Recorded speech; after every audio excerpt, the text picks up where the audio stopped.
Hello friends, welcome to straight talk. आज मैं आपसे एक इंसिडेंट शेयर करने आया। आज सुबह मेरे पास एक मेरे स्टूडेंट का फ़ोन आया, यूपीएससी की तैयारी कर रहा है। उसका अपना एग्ज़ाम बस 10 दिन दूर है और टेंशन उसको अपने एग्ज़ाम की होनी चाहिए थी, या जो भी उसको अपनी फ़िक्र अपने एग्ज़ाम की होनी चाहिए थी, लेकिन उसकी एक आवाज़ में ना एक अलग डर, एक अलग निराशा थी। वो परेशान अपने लिए नहीं था, वो परेशान अपनी छोटी बहन के लिए था। उसकी छोटी बहन ने ना नीट का एग्ज़ाम दिया था। जी, वो एग्ज़ाम जिसका पेपर लीक हुआ और सिस्टम की नाकामी की वजह से उसे कैंसिल कर दिया गया। मैंने उस बच्ची से करीब 10-15 मिनट बात की। मैंने कोशिश की उसे मोटिवेट करने की, उसे समझाने की, फिर कि बेटा जो हो गया अभी तो हम एज एन इंडिविजुअल तो उसे बदल नहीं सकते इमीडिएटली, आगे पे फोकस करो। मुझे लगा वो मेरी बातें ध्यान से सुन रही थी और उसने ये भी बताया कि सर पेपर बहुत अच्छा गया था पिछला, उम्मीद थी कि एक अच्छा मेडिकल कॉलेज जो है वो उसे मिल जाएगा। लेकिन बात खत्म करने से पहले उसने ना एक सवाल किया, एक ऐसा सवाल जिसने शायद मुझे अंदर तक ना थोड़ा सा हिला सा दिया। मतलब I was taken back and I took a pause. उसने पूछा, सर क्या जो परफॉर्मेंस मेरी उस दिन थी, उस पेपर में थी, क्या वो परफॉर्मेंस दोबारा रिपीट हो पाएगी? I was blank for a moment. खैर मैंने उसे तसल्ली दी, समझाया, हिम्मत दी। लेकिन उसके सवाल ने ना मेरे दिमाग में और न जाने कितने सवालों को जो है वो जन्म दिया। कि सवाल उस बच्ची के दोबारा उस लेवल का परफॉर्म करने का नहीं है। सवाल यह है कि आखिर ऐसी नौबत आई ही क्यों? इतना बड़ा सिस्टम है, इतनी बड़ी मशीनरी है, हजारों करोड़ों का इंफ्रास्ट्रक्चर है, और आप एक पेपर बगैर लिखे हुए कंडक्ट नहीं कर पा रहे हैं। हमें लगता है सिस्टम फेल हो गया, सिस्टम गैर जिम्मेदार है, लेकिन मैं आज यहां एक बात बहुत साफ अल्फाजों में कहूं कि एक फर्क होता है जिम्मेदार होने में और अपराधी होने में। जब आपसे कोई चूक हो जाए, अनजाने में कोई गलती हो जाए, तब आप गैर जिम्मेदार होते हैं। लेकिन जब आपको पता है कि 24 लाख बच्चों का जो भविष्य है वो आपके हाथ में है, जब आपको पता है कि इस देश में पेपर लीक माफिया ऑपरेट करता है और उसके बावजूद आपके सिस्टम में इतने बड़े लूप होल्स हैं, तो आप गैर जिम्मेदार नहीं हुए, आप अपराधी हुए। आपने सिर्फ एक पेपर लीक होने नहीं दिया, आपने लाखों बच्चों के सपनों की हत्या की है। This is an institutional crime. क्या उस टेस्टिंग एजेंसी में बैठे ऑफिसर्स को अंदाजा भी है कि एक बच्चा जब नीट की तैयारी करता है तो उसके पीछे क्या लगता है? सिर्फ एक बच्चे की नींद चैन नहीं सर, उसका पूरा परिवार जो है ना उस तपस्या में आहुति देता है। जरा उन माँ बाप के बारे में सोचिए। किसी ने अपनी छोटी सी दुकान गिरवी रखी होगी, किसी ने पर्सनल लोन लिया होगा ताकि उनके बच्चे जो है ना अच्छे कोचिंग इंस्टीट्यूट में भेजे जा सके। बच्चों को एग्जाम सेंटर्स तक पहुंचाने के लिए किसी ने अपनी छुट्टी ली होगी, किसी ने अपने मालिक से छुट्टी ली होगी, किसी ने अपनी दुकान उस दिन बंद रखी होगी, ताकि हम उनका बच्चा जो है वो एग्जाम सेंटर तक उन रिस्ट्रिक्शंस के साथ जो आपने लगाए थे वो पहुंच जाए वहां तक। कोई ट्रेन के जनरल डिब्बों में धक्के खाकर पहुंचा होगा, कोई तपती गर्मी में उस सेंटर के बाहर घंटों इंतजार कर रहा होगा कि हमारा बच्चा जो है, क्योंकि उसके पास फोन नहीं हो, हमें बुलाएगा कैसे, हम खड़े हैं बाहर। बच्चों के समर वेकेशंस, एक मिडिल क्लास फैमिली में छुट्टी का मतलब पता है क्या हो गया है? सिर्फ अगले एग्जाम की तैयारी हो गया है। इन बच्चों ने ये 22-24 लाख बच्चों ने और इनके परिवारों ने अपने सारे प्लान्स कैंसिल कर दिए होंगे, शादी ब्याह फंक्शन सब छोड़ दिए होंगे। पूरा एक साल ये बच्चे कमरे के अंदर बंद, किताबों के पीछे शायद घुट रहा हो उसमें कोई, किसी का सपना हो, किसी को लगा हो कि नहीं ये मेरा आखिरी अटेम्प्ट है। क्यों? ताकि एक व्हाइट कोट पे स्टेथोस्कोप का सपना अपना पूरा कर सके। और आपने क्या किया? एक झटके में, चंद पैसों के लालच में उस पेपर को बेच दिया। वो बच्ची पूछ रही थी ना कि सर क्या मैं दोबारा वो परफॉर्मेंस मेरा हो पाएगा? उसको डर पेपर की डिफिकल्टी लेवल का नहीं है, उसका डर एक साइकोलॉजिकल ट्रॉमा है। आप ये कह रहे हैं एक एथलीट है, उसने 100 मीटर रेस की तैयारी की है, 4 साल ओलंपिक की तैयारी की है, वो ओलंपिक के रेस के फाइनल में पहुंचा, उसको 100 मीटर दौड़ना है। वो क्या लेके उस 100 मीटर उस 10 सेकंड दौड़ता है ना, वो एनर्जी दोबारा जनरेट करने में उसे वक्त लग जाएगा।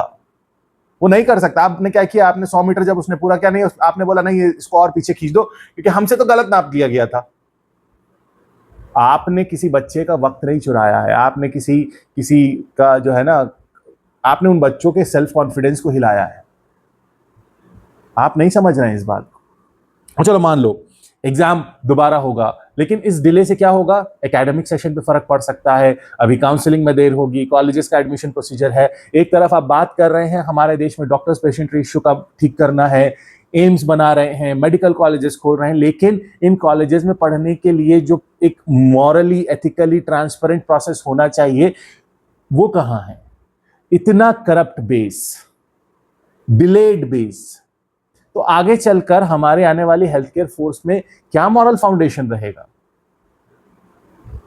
फर्स्ट ईयर एमबीबीएस की पढ़ाई जो एक सेट शेड्यूल पे होनी चाहिए, शायद हो सकता है वो कॉम्प्रोमाइज हो जाए, और बच्चों का एकेडमिकली इस पूरे प्रोसेस पे आने वाले जो एमबीबीएस फर्स्ट ईयर में एडमिशन लेंगे उन पे कितना प्रेशर बनेगा, इसका आकलन कौन करेगा? मंत्रालय करेगा, एनटीए करेगा। As a country, as a society हमें एक्सक्यूजेस नहीं चाहिए, हमें कमिटीज के नाम पर, इंक्वायरीज के नाम पर ये आंख मुचोली वाला खेल नहीं चाहिए। देश का युवा, देश के सभी लोग, परिवार, उनके माँ बाप सब थक चुके हैं। आज नीट है, कल कोई और एग्जाम होगा, परसों कोई और एग्जाम होगा।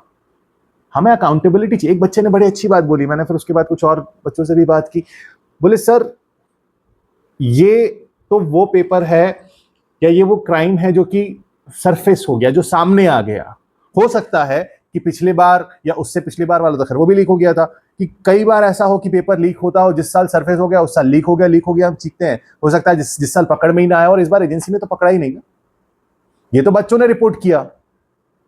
तो वो चेहरे सामने आने चाहिए जो इस पूरे माफिया को चला रहे हैं, और उन टेस्टिंग बॉडीज के आला अधिकारियों पर एक्शन होना चाहिए जिन्होंने अपने एसी कमरों में बैठ के एक सीरियस एग्जाम का तमाशा बना दिया, और अब आप कह दोगे कि वो एडमिनिस्ट्रेटिव ग्लिच है।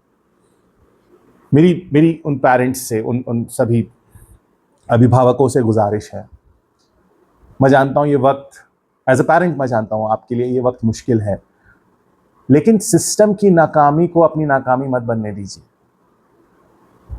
उन अपराधियों को ये जीत मत लेने दीजिए कि उन्होंने जो करना था कि एक वेल डिजर्विंग बच्चा उस एग्जाम में पास हो पाए, डॉक्टर बन पाए, वो उससे रोकना चाहते थे। मत करिए। आप अपने बच्चों की ताकत बनिए। हमें बिल्कुल, हम एज अ फ्रेटर्निटी मैं कह रहा हूं कि हमें ऐसा समाज हमें आवाज उठानी चाहिए। समाज क्यों, हमें उन भ्रष्ट और करप्ट लोगों का भी बहिष्कार करना चाहिए। आपको क्या लग रहा है 12वीं का बच्चा 28 लाख रुपए अपनी जेब में लेके घूम रहा था? उसके माँ बाप ने दिए ना। करप्शन किसने करवाया? उसके माँ बाप ने करा, पेरेंट्स ने करवाया। ऐसे लोगों को आइडेंटिफाई करना चाहिए और इनका समाज से बहिष्कार होना चाहिए, क्योंकि ये किसी डिजर्विंग, और डिजर्विंग में सिर्फ डिजर्विंग है, मेरिटोरियस है, उसका किसी भी जाति से, उसका किसी भी धर्म से, उसका किसी सामाजिक परिवेश से, इकोनॉमिक स्टेटस से कोई फर्क नहीं। मेरिटोरियस होता है। तो हम इन लोगों को आइडेंटिफाई करना चाहिए। नहीं, मत छुपाइए। अगर ये इनमें से जो लोग पकड़ में आते हैं ना, उनको मत छुपाइए, उनके चेहरे मत छुपाइए, दिखाइए देश को। हम एज अ पेरेंट अपने बच्चे की छोटी चोट पर दर्द उससे कहीं ज्यादा हमें होता है। मैं समझ सकता हूं कि बहुत से पेरेंट्स शायद टूटे होंगे, कईयों ने बहुत तकलीफें उठाई होंगी अपने बच्चे को यहां तक पहुंचाने के लिए। आपने अपनी जरूरतों को मारकर, अपनी ख्वाहिशों को मारकर रिसोर्स जुटाए होंगे, और इस सिस्टम ने उसका मजाक बना दिया। आप गुस्से में हैं और जायज है आपका ये गुस्सा होना, लेकिन ये वक्त आपके गुस्से का नहीं है। ये वक्त है अपने बच्चों को ज्यादा से ज्यादा उनके साथ देने का। उनके पास बैठिए, उनसे कहिए कि फेलियर उनका नहीं है, ये फेलियर सिस्टम का है।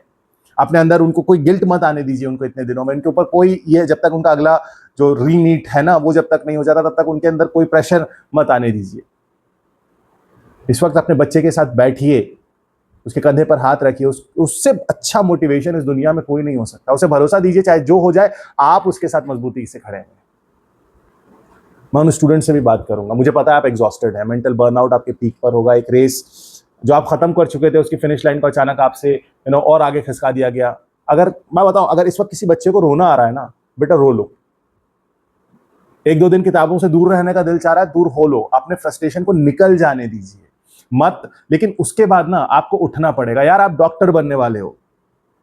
आज से 5-6 साल बाद, 7 साल बाद जब आप डॉक्टर हो जाओगे, सर्जन हो जाओगे, आप किसी ओटी में होगे, और आप एक पेशेंट को ओटी में इसलिए नहीं छोड़ सकते। आप कहोगे कि लाइट चले गई तो सिस्टम फेल हो गया। आपको आगे बढ़ना है।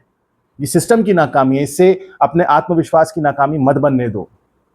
इन अपराधियों को, इन पेपर लीक करने वालों को अपने दिमाग पर, अपनी मेहनत पर हावी मत होने दो। आपने सिलेबस कवर किया है, आपने क्वेश्चन सॉल्व किया है, आप पेपर दे चुके हैं, आपके पास नॉलेज है, वो मेहनत आपके अंदर है, उसे कोई सिस्टम आपसे नहीं छीन सकता।